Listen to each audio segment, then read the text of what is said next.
तुम अभी एक डेंजरस जोन में हो, कंफ्यूजन का जोन। एक तरफ गिल्ट है, अटेम्प्ट देना चाहिए, दूसरी तरफ फियर है, फेल हो गया तो, और बीच में तुम स्टक।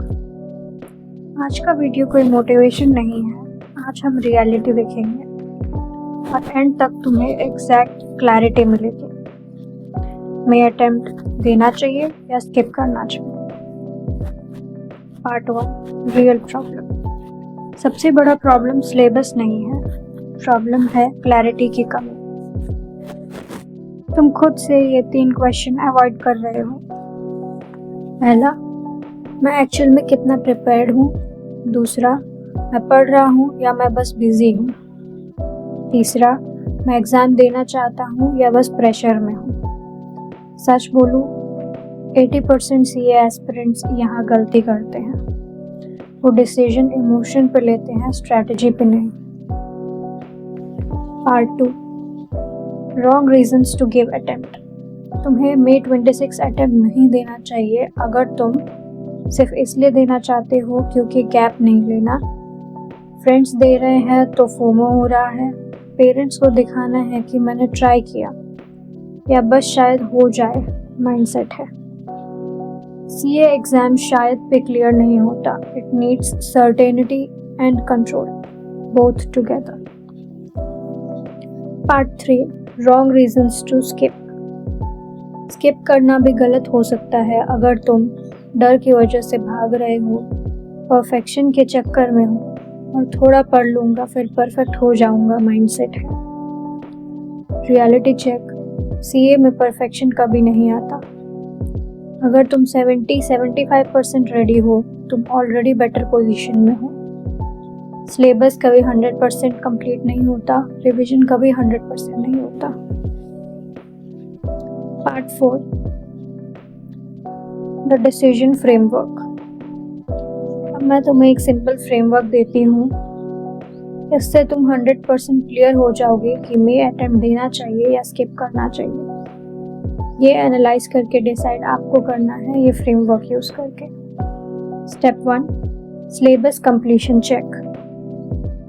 100% सिलेबस कंप्लीट है और रिवीजन अच्छे से हुआ है, आप कॉन्फिडेंट हो, देन गिव अटेम्प्ट। 70-80% कंप्लीट हुआ है with revision, then also give attempt. Below 60% है और कॉन्सेप्ट कुछ अभी भी वीक है, then you can consider skipping this attempt. Step 2, revision power. CA exam knowledge का नहीं, रिकॉल का गेम है। चाहे आपके पास कितनी भी नॉलेज हो, अगर आप उसको एग्जाम में रिकॉल नहीं कर पाए तो then you won't clear the attempt. 2 revisions done, strong yes. 1 revision and test practice done, yes. No revision, then high risk it is. Disclaimer, obviously number of revisions doesn't matter. हमने कितने अच्छे से revise किया है, कितने अच्छे से आप परफॉर्म कर पा रहे हो एंड कितने अच्छे से रिकॉल कर पा रहे हो, that also matters.